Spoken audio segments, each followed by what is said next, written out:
'n klopjag op 'n Amerikaanse vlugtelingsentrum in Johannesburg word bevestig en motoriste gaan ietwat goedkoper vir brandstof betaal in die nuwe jaar.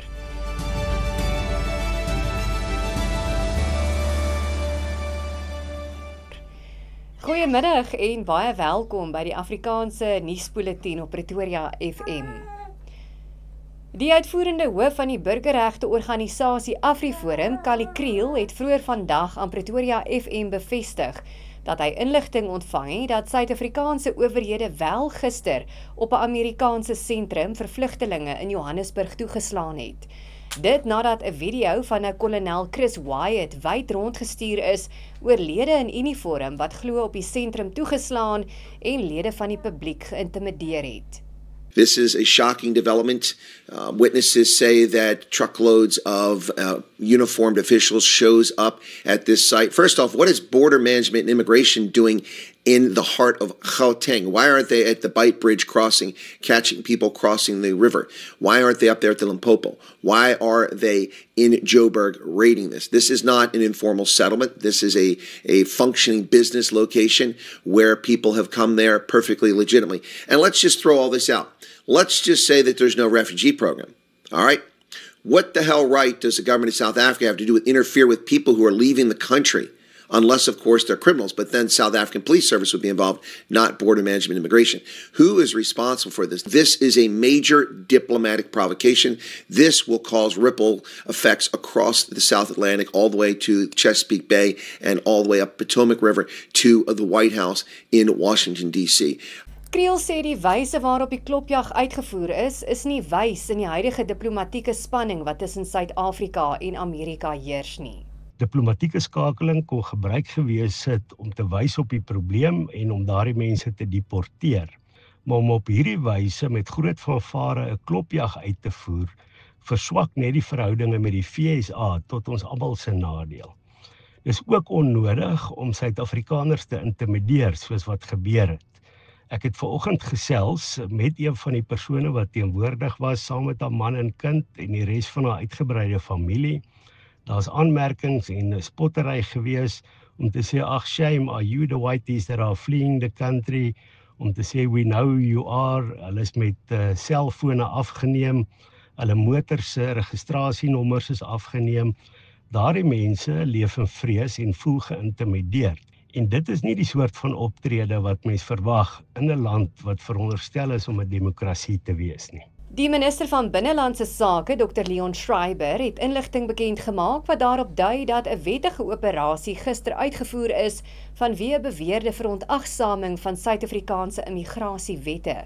7 Keniaanse burgers is tydens die klopjag in hegtenis geneem. Die operasie het gevolg nadat intelligensieverslae aangedui het dat 'n aantal Keniaanse burgers onlangs Suid-Afrika op toeristevisums binnegekom het en onwettig werk doen by 'n sentrum wat aansoeke van sogenaamde vlugtelinge na die Verenigde State verwerk. Dit was ten spyte daarvan dat vroeëre visumaansoeke vir Keniaanse burgers om hierdie werk te verrig regmatig deur die departement geweier is. Tydens die operasie is 7 Keniaanse burgers aangetref wat werksaam was ten spyte daarvan dat hulle slegs in besit van toeristevisums was, in duidelike stryd met die voorwaardes van hul toelating tot die land. Hulle is in hegtenis geneem en met deportasiebevele uitgereik en sal vir 'n tydperk van 5 jaar verbied word om weer Suid-Afrika binne te kom. Geen Amerikaanse amptenare is tydens die proses in hegtenis geneem nie, die operasie is nie by 'n diplomatieke terrein uitgevoer nie en geen lede van die publiek of voornemende vlugtelinge is getuister nie. Aldus Leon Schreiber, die minister van Binnelandse Sake. Die man wat as getuie D voor die Madlanga-kommissie bekend gestaan het, is vandag te ruste gelê. Marius van der Merwe is op 5 Desember voor sy vrou en kinders in hul woning se oprit in Brakpan doodgeskiet. Van der Merwe het skokgetuienis gelewer oor beweerde georganiseerde misdaad waarby beamptes en personeel van die Ekurhuleni Metro betrek word. Hy het onder meer aangevoer dat die adjunkhoof van die Ekurhuleni Metropolisie, Julius Mkwanazi, aan hom die opdrag gegee het om van die liggaam van Emmanuel Mbenze ontslae te raak, wat tydens ondervraging aan die hand van polisiebeamptes dood is. Die polisie het 'n beroep op die publiek gedoen om na vore te kom met inligting wat kan help met die ondersoek na die dood van 'n Suid-Afrikaanse mediapersoonlikheid, Warwick Stock, bekend as DJ Warras. Die 40-jarige Stock is gisteroggend naby die Carlton sentrum in Johannesburg vermoor. Hy het in sy motor gesit toe 3 verdagtes op hom losgebrand het. Hy was aktief betrokke by die uitwissing van misdaad wat met sogenaamde gekaapte geboue in die Goudstadse middestad verband hou. Stock se familie het al hartgebrokenheid, ontnugtering en skok oor sy moord uitgespreek.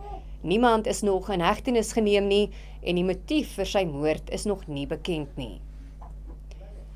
Na die skerp brandstofprysstygings in Desember kan Suid-Afrikaanse motoriste uitsien na 'n broodnodige blaaskans in die nuwe jaar.